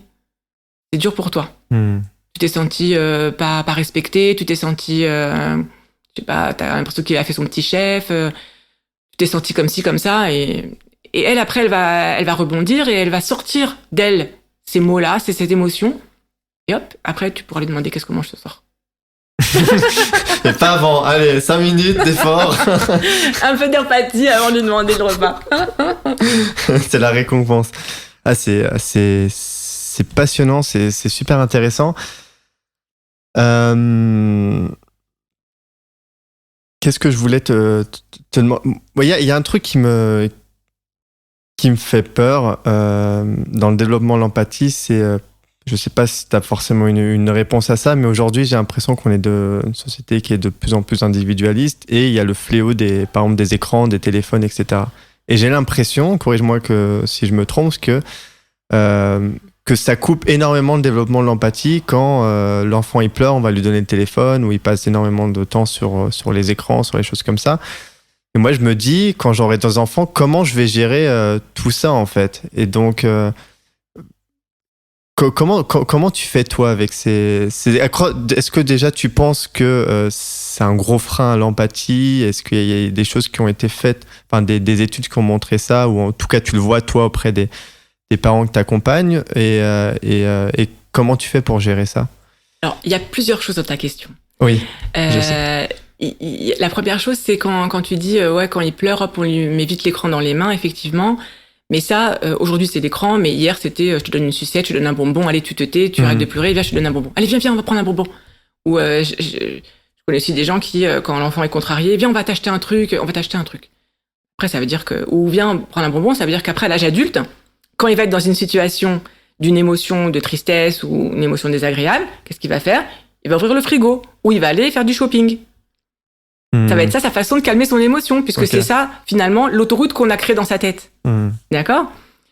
Donc, quelque part, finalement, l'écran, c'est la sucette d'hier, quoi, si tu veux. Donc, non, c'est pas de la même façon que je t'aurais dit, donner une sucette à un enfant qui pleure, c'est pas une bonne solution, parce que ça le déconnecte de son émotion et ça lui envoie pas le bon message. C'est pas comme ça qu'on calme une émotion, c'est pas en mangeant du sucre, d'accord? C'est en nommant l'émotion, c'est en ayant des stratégies d'apaisement différentes. De la même façon, je te dirais, non, on va pas donner le téléphone à un enfant qui fait une colère ou qui est triste. D'accord? Très clair. Oui, c'est de l'énergie. Parce que c'est vrai que donner l'écran, en 2 secondes, il se calme. Sauf qu'en fait, il faut quand même comprendre que l'écran, cette défilement d'images à haute vitesse, ça crée en fait dans le cerveau de l'enfant comme une impression de menace, c'est-à-dire qu'il est sur le qui-vive de ce qui va se passer. Et donc, en fait, il regarde ça avec son cerveau archaïque. C'est pour ça que souvent, ils sont sidérés sur les écrans. Et oui, ça les calme direct parce que le message qui est envoyé à leur cerveau, c'est un message de menace. C'est horrible à dire, hein, mais attends, c'est un dessin animé, c'est choupi, c'est machin. Non. Cette diffusion d'images rapide, c'est comme une menace. C'est traité comme ça par le cerveau. Donc, dans son cerveau archaïque, et c'est pour ça qu'ils sont sages, parce qu'ils sont sidérés. D'accord? Intéressant. Donc ça, c'est important de le comprendre, parce que derrière, on leur rend pas service. Même si, sur le court terme, oui, on les a calmés. En fait, on les a pas vraiment calmés. Et dès que ce flux d'images va être interrompu et qu'ils seront plus sur l'écran, on va le payer cher. C'est-à-dire que ça va ressortir d'une manière ou d'une autre. Et vous verrez que souvent, pour 1 heure d'écran, vous leur avez mis du cortisol dans le corps. C'est horrible à dire, mais ils vont mettre 12 heures à évacuer le cortisol qu'ils ont engrangé dans leur écran en 1 heure de dessin animé. Faut le savoir. Après, moi, j'y ai recours de temps en temps quand parfois j'ai besoin d'un quart d'heure de calme pour téléphoner, je sais pas quoi. Ok, je le sais. Je sais qu'après ils vont être excités. Je sais après qu'ils vont avoir des réactions potentiellement à se taper, etc. Et qu'il faudra que là, je sois disponible pour éviter ça. Ouais. D'accord? Ça, c'est on retarde les choses, quoi. Voilà. Après, l'autre chose, c'est les réseaux sociaux, les trucs. Est-ce que ça empêche l'empathie? En fait, qu'on soit hyper connecté et en même temps pas connecté finalement. Oui, on est hyper connecté virtuellement, mais on n'est pas connecté profondément. En fait, tout dépend de l'utilisation qu'on en fait.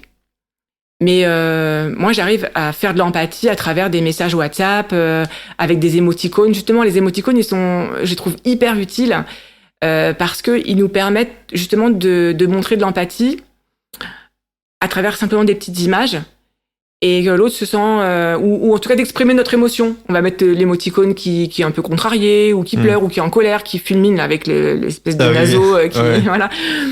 Donc ça va finalement, si on n'arrive pas à mettre des mots sur nos émotions, c'est un premier pas vers l'expression de nos émotions. Ça c'est pour exprimer. Et puis après pour recevoir, c'est-à-dire pour accueillir l'émotion de l'autre, dire ah ouais, t'as dû être comme si. Et ça, l'écrire, c'est ok quoi. D'accord, ça c'est dans les messages. Après dans tout ce qui est échange de vidéos, et TikTok et Snapchat, etc. Bon bah ça, après encore une fois, c'est vraiment c'est l'accompagnement. L'idée, c'est d'être avec les enfants, pour savoir comment ils font, plutôt que de les fliquer ou de leur interdire tout, ou de tout leur permettre, d'être avec eux. Fais voir, ouais, tu fais quoi? Ouais, c'est sympa. Viens, on fait un filtre, et de partager des choses avec eux. Ça va permettre aussi, qu'ils soient plus enclins à nous parler quand il se passe des choses difficiles dans leur vie. Sinon, ils vont se renfermer et ils vont aller voir leurs copains. Voilà. Mais si eux, ils arrivent à être empathiques, ça peut être dans un groupe après d'amis, ça peut générer un flux d'empathie finalement. L'idée, c'est d'avoir des modèles qui se répètent et qui se transmettent. Ok, très clair. Donc c'est pas forcément un frein, toute une question de. Voilà, moi je suis pas pour la diabolisation absolue des écrans, les machins, les réseaux sociaux. Oui. Tout est dans l'utilisation qu'on en fait, dans l'accompagnement. C'est important d'accompagner. Ouais. Ouais, de toute façon, c'est compliqué, on peut pas non plus. Plus un interdit, plus ils auront envie. C'est humain, d'accord. Donc l'idée, c'est pas d'interdire, c'est mettre des règles.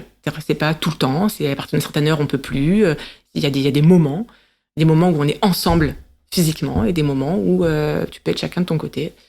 D'accord, c'est ok, mais voilà, tout est dans le cadre. C'est très très important. Puis c'est important d'avoir des moments aussi ensemble et connectés physiquement. Exactement, des jeux de société. Et même si on regarde un film, qu'on le regarde ensemble. Ouais. Là, c'est pas chacun qui regarde son film sur son écran. On est d'accord sur un film. Il y a des moments dans la semaine où on se dit, tiens, le dimanche soir, on se fait un film ensemble, on choisit notre film ensemble. Pour les petits et les grands, un truc un peu familial, ou un truc culturel, ou un truc, ça peut être de Laurel et Hardy, ça peut être, et on découvre à la fois le patrimoine culturel, et en même temps, on partage un beau moment ensemble, même si on est devant un écran. Ok, d'accord ? Très clair. C'est très clair, super intéressant. C'est vital. C'est vital, c'est ça, c'est ultra important. Est-ce que tu aurais... donc là, on a vu quand même les concepts, les piliers de l'empathie, comment ça fonctionne, comment le mettre en place. Est-ce que tu aurais peut-être un ou deux petits outils à partager avec les parents, ou en tout cas pour des adultes, ou même pour aider les enfants à développer leur empathie ? Quelque chose qui pourrait être fait, parce que j'imagine qu'il y en a énormément, tu vois tout ça dans les ateliers. Est-ce que peut-être qu'il y a un ou deux outils que tu vas... En fait, l'outil principal, c'est l'empathie. Et comme on a dit, il y a les 3 étapes avec le silence, l'accueil et de quoi tu aurais besoin. Après, effectivement, en fonction de l'âge des enfants et en fonction des situations, on s'entraîne. Donc, j'ai plein de cartes situations où là, on dit, en fonction de l'âge des enfants aussi, que ce soit un enfant de 3 ans qui a une tour de Lego qui tombe, ou un ado qui rentre et qui se fait plaquer par sa copine, on s'entraîne. C'est-à-dire que c'est pas forcément la même réaction, même si la base, effectivement, ça va être de l'empathie. Donc, l'outil, c'est vraiment d'arriver à faire silence en soi. Et pour faire silence en soi, c'est de respirer. Respirer, ça, je le dirai jamais assez. Je me demande si je vais pas écrire à la sécurité sociale ou au gouvernement. Il faut absolument que ce soit remboursé. Respirer. Et un outil que je trouve très utile aussi, c'est avant de rentrer chez soi, anticiper. C'est-à-dire imaginer, ok, si je rentre et que toute la vaisselle est restée dans l'évier alors que je leur avais dit de faire la vaisselle aux enfants, aux ados par exemple, comment je vais réagir ? C'est-à-dire que me préparer psychologiquement à la cata. Voilà, en disant, ok, bon, peut-être qu'ils auront pas eu envie, peut-être qu'ils auront le droit de pas avoir eu envie, etc. Mais comment moi j'ai envie de réagir ? Parce que quand on est devant le fait accompli, d'un coup on a cette montée de colère qui vient et qui nous empêche de réfléchir. Donc l'idée c'est d'arriver à anticiper et avant de rentrer dans la maison, de se dire, ok, si je vois Beyrouth sur le tapis du salon, qu'est-ce que je fais ? Comment je réagis ? Et arriver à se dire, bon là je vais leur dire, ok...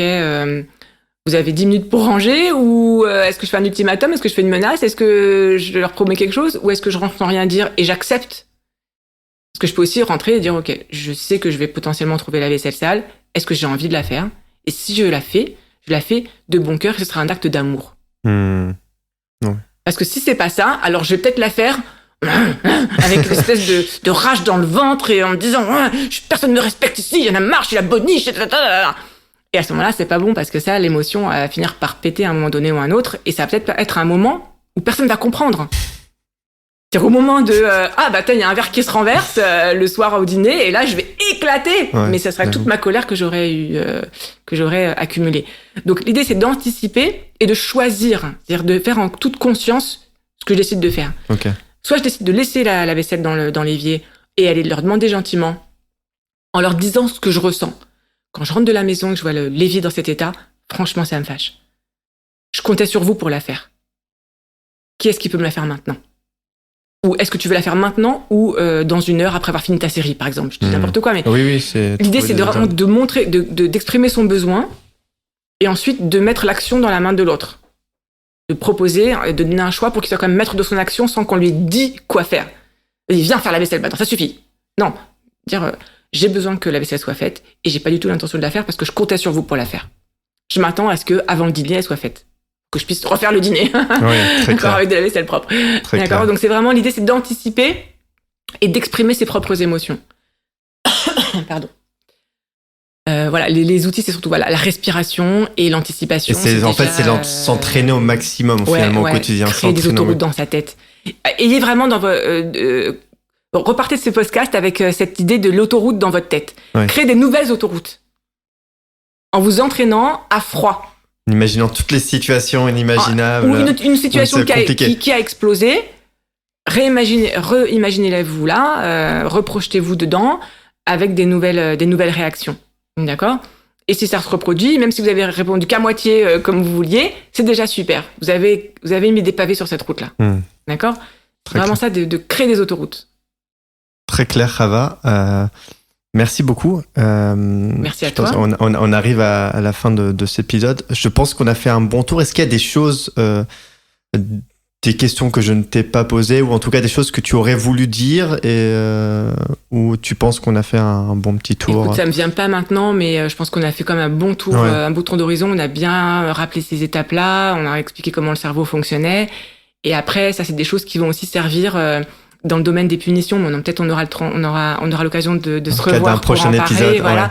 Parce que ça va nous servir ensuite quand on va vouloir entre guillemets punir, parce qu'il y a des comportements qui sont pas forcément adaptés. Quelles seront les punitions les plus efficaces? Ok. Très intéressant. Du coup, est-ce que tu aurais un ou plusieurs livres à recommander? Alors, comme je disais, le livre de Chaim Ginott, Entre parents et enfants, mais ensuite qui a été, appliqué, enfin en tout cas décliné avec des situations très très concrètes. C'est Faber et Maslich qui ont écrit Écoutez pour que les enfants parlent, parler pour que les enfants écoutent. Ok. Donc c'est le livre de Chaim Ginott, mais appliqué à des situations concrètes où on va vraiment des cas expliqués, décortiqués, avec des conseils et tout ça. Et ça, je trouve que c'est très aidant avec des petites BD qu'on peut photocopier et mettre sur le frigo. Comme ça, notre conjoint, il voit et il en prend des graines. Voilà, c'est Faber et Maslich. Je mettrai le lien dans la description. Voilà, qui s'appelle, donc c'est Écouter pour que les enfants parlent, parler pour que les enfants écoutent. Ok. Super. Et puis, si on veut s'entraîner, donc soit soi-même, soit en participant à des ateliers. Oui. Donc, quand on fait un atelier sur l'empathie, c'est juste l'empathie sur plusieurs mois. Non, pas du tout. En fait, moi, je fais des ateliers d'accompagnement parental. Donc, l'empathie, ça va être sur 2 ateliers.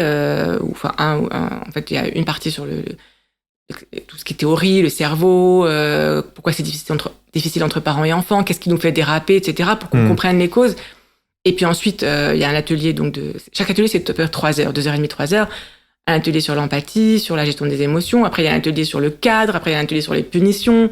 Un atelier sur la confiance en soi. Un atelier sur l'amour de soi. Okay. Donc vraiment, chaque atelier a un thème, mais c'est un cycle, en fait, complet. Ah, c'est un cycle complet, d'accord. Voilà, de 7 ateliers de 3 heures. Donc, ça fait 21 heures. Donc, on est accompagné et tous les 15 jours. Mais à chaque fois, on revient sur ce qu'on a appris précédemment et on goupille ça ensemble pour différentes situations pour s'entraider et puis vraiment évoluer, quoi. Ça, on peut le faire même si on n'a pas d'enfant? Ou c'est adapté là pour les enfants? Non, c'est vraiment adapté pour la relation parent-enfant. Okay. Oui. Parce que c'est vraiment des situations avec les enfants. L'enfant qui a perdu son doudou, l'enfant qui pleure, l'enfant qui s'est fait plaquer en fonction de l'âge. Les ateliers sont par âge, c'est-à-dire par. Est-ce qu'on peut le faire en amont dans le cas où on va avoir où c'est peut-être trop tôt et vaut mieux attendre d'avoir. Non, je vais te dire pourquoi. Parce que en fait, avant d'être parent ou quand on est dans le projet d'être parent ou même quand quand la femme est enceinte ou quoi, on s'imagine pas du tout, même quand le bébé est tout petit. On s'imagine pas qu'on va avoir ce genre de problème. Moi, j'imaginais pas du tout avoir cette relation-là avec mes enfants quand ils étaient petits. J'imaginais pas que moi, je me disais, je leur crierais jamais dessus, je leur donnerais jamais de fessées. Ouais, on se dit tout est idéal, quoi. Voilà, on idéalise beaucoup. Et quand on voit les enfants dans le supermarché qui font des crises par terre, on dira, mais ça n'arrivera jamais chez moi. Mais ça arrive, parce que c'est comme ça, le cerveau des enfants est comme ça, est immature, ils sont en proie à des désirs très forts, à des pulsions, ils sont tout pulsions. Et donc, c'est à nous de savoir comment on gère les pulsions, comment on met un frein à les pulsions. Et quand on met un frein à des pulsions, ça crée des émotions négatives, des frustrations. Forcément. Et on n'est pas outillé pour. Mais on s'en rend pas compte tant qu'on n'a pas d'enfants. Ok. Donc, vaut mieux attendre d'avoir des enfants avant de commencer Ouais, vraiment. Ouais. Pour vivre vraiment dans la pratique, pas justement dans la théorie. Ouais, puisqu'après, ça va pas parler. Les exemples qu'on donne, ça va pas parler. Ok, très clair. Tu fais des ateliers individuels, en groupe, du coup, tout ça? Non, c'est des ateliers de groupe, parce que l'important aussi, c'est le partage. Okay. On est entre 8 et 12 personnes, pas plus que 12, sinon il n'y a pas un vrai partage. L'idée, c'est vraiment de pouvoir qu'il y ait une libération de la parole, un échange, des expériences. On se sent pas seul, parce qu'on voit que tout le monde vit à peu près les mêmes choses que nous. Et c'est super enrichissant, c'est rassurant aussi, c'est déculpabilisant. Ouais. Et puis on s'entraîne, on fait des petits groupes, etc. Et là, je vais développer des ateliers par Zoom aussi pour pouvoir toucher plus de personnes dans la France. Et puis aussi les gens qui peuvent pas se déplacer, qui ont besoin de prendre une nounou pour y aller. Parce que c'est aussi important de le faire en couple, si on peut. D'avoir les deux parents qui peuvent suivre les ateliers, ça donne des résultats bien meilleurs. Parce que souvent, s'il y en a un qui fait l'atelier, après il est en décalage complet avec son conjoint et ça peut être assez frustrant. Bon, il y a papa qui me donne la fessée, il y a vraiment... Ok. Et après, ça c'est autre chose, mais si on veut en plus prendre nounou, on voudra sélectionner nounou aussi qui a de l'empathie. Complètement, et j'encourage vraiment les parents qui ont des nounous, en tout cas, qui ont recours à des nounous de façon très régulière, etc. De les sensibiliser, de les former. À ce qu'elles soient formées aussi. Je forme des AVS. Ok. Non, vraiment. Il y avait une dame qui était pas maman elle-même. Par contre, oui, là, pour le coup, je reviens à ta question d'avant. Une dame qui faisait mon atelier, elle était pas maman elle-même, mais elle était AVS. Donc elle accompagnait des enfants dans les écoles, des enfants qui avaient des petites difficultés, tout ça. Et elle m'a dit que ça lui avait vraiment donné des outils pour l'aider énormément dans son quotidien, donc au niveau professionnel aussi. Ok. Et les grands-parents, envoyer des grands-parents aussi. Écoutez, envoyer tout le monde, en gros, tout le monde doit passer par la case. Voilà, c'est à partir du moment où vous confiez vos enfants à un autre adulte, c'est bien que l'autre adulte soit en phase avec vous sur ces problématiques de gestion des émotions, d'empathie, de bienveillance. Voilà. Et encore une fois, bienveillance ne veut pas dire laxisme. D'accord ?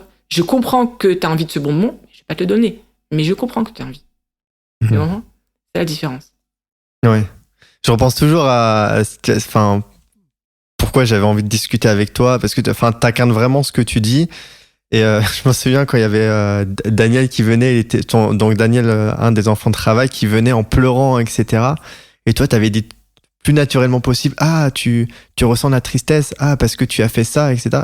Il a fait oui. Et après, il est reparti comme si de rien n'était. J'ai dit, c'est quoi ce truc? C'était trop beau, ouais. Ok. Si tu avais dernière question, si tu avais un message à diffuser à l'ensemble de la population, ça serait quoi? Genre, imagine, tu es dans le ciel au niveau des nuages, tu as un grand panneau, tu pourrais mettre un message, un truc qui est primordial, quelque chose que tu aurais envie de partager, ce serait quoi? L'empathie ou pas spécial ou autre chose? Si. Mettez-vous à la place des autres. Il y a tellement de conflits liés au fait qu'on est centré sur notre propre personne et qu'on n'arrive pas à voir les choses avec le prisme de l'autre. Et autant de conflits qu'on pourrait désamorcer en se mettant à la place de l'autre, en arrivant à comprendre que l'autre puisse réagir d'une autre façon. C'est énorme. Et malheureusement, à l'âge adulte, c'est compliqué de développer ça, alors qu'on pourrait tellement avoir l'occasion de le faire avec des enfants déjà, que ce soit naturel ensuite à l'âge adulte et qui prennent pas les choses trop à cœur parce que l'autre lui a mal répondu. Ok, peut-être que c'était pas son jour à lui aussi. Combien de gens viennent te dire « Oh, tu m'as pas dit bonjour aujourd'hui, dis donc !» Mais peut-être que aujourd'hui je pensais à autre chose. Peut-être qu'aujourd'hui, je t'ai juste pas vu. Peut-être que... Voilà. Voir la face cachée de l'histoire, l'autre côté du coulisses. 6. Voilà, le 9 du 6, tu vois. Ça, c'est ça mon message et j'ai tellement envie de le partager au maximum. Ouais. Ok.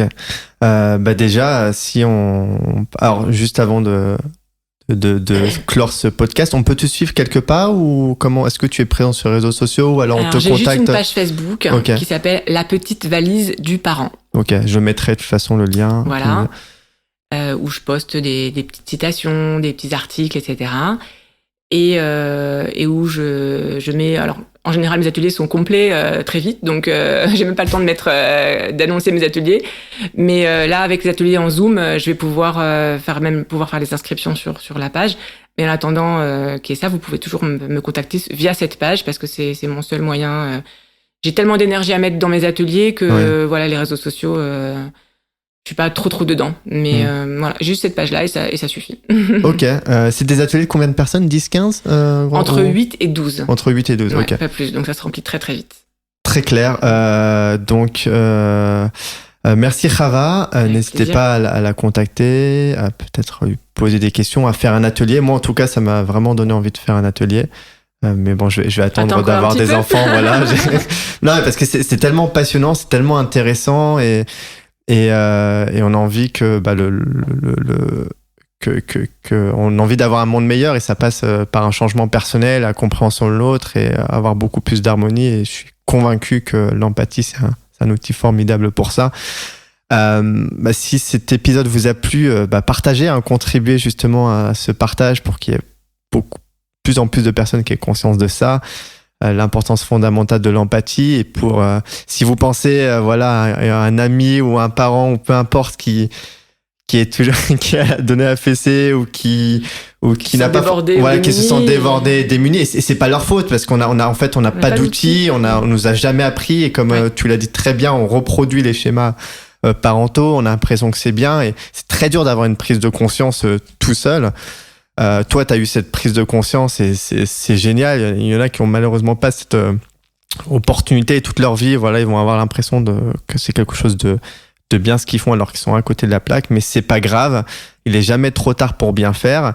Il est jamais trop tard pour commencer et pour tendre vers un meilleur chemin.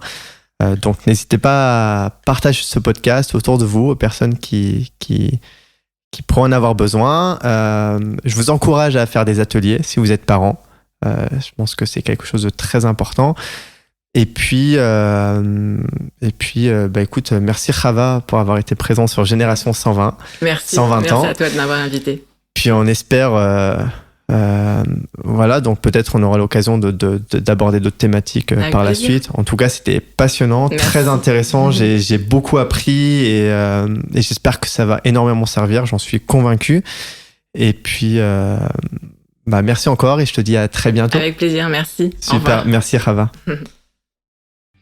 Super, merci beaucoup d'avoir écouté cet épisode de Génération 120 ans jusqu'au bout. J'espère que cet épisode vous a plu. Si c'est le cas, comme c'est un tout nouveau podcast, j'ai 2 choses à vous demander. La première, c'est de me laisser une note 5 étoiles avec un commentaire positif sur Apple Podcast ou d'autres plateformes, car ça m'aide beaucoup et surtout ça permettra à d'autres tout comme vous de profiter de ces discussions enrichissantes. Ensuite, si vous avez des commentaires, des retours à me faire, n'hésitez surtout pas. Ceci me permettra de progresser et vous proposer quelque chose de toujours plus qualitatif. Merci encore pour votre attention précieuse et je vous dis à très vite pour un épisode de Génération 120 ans.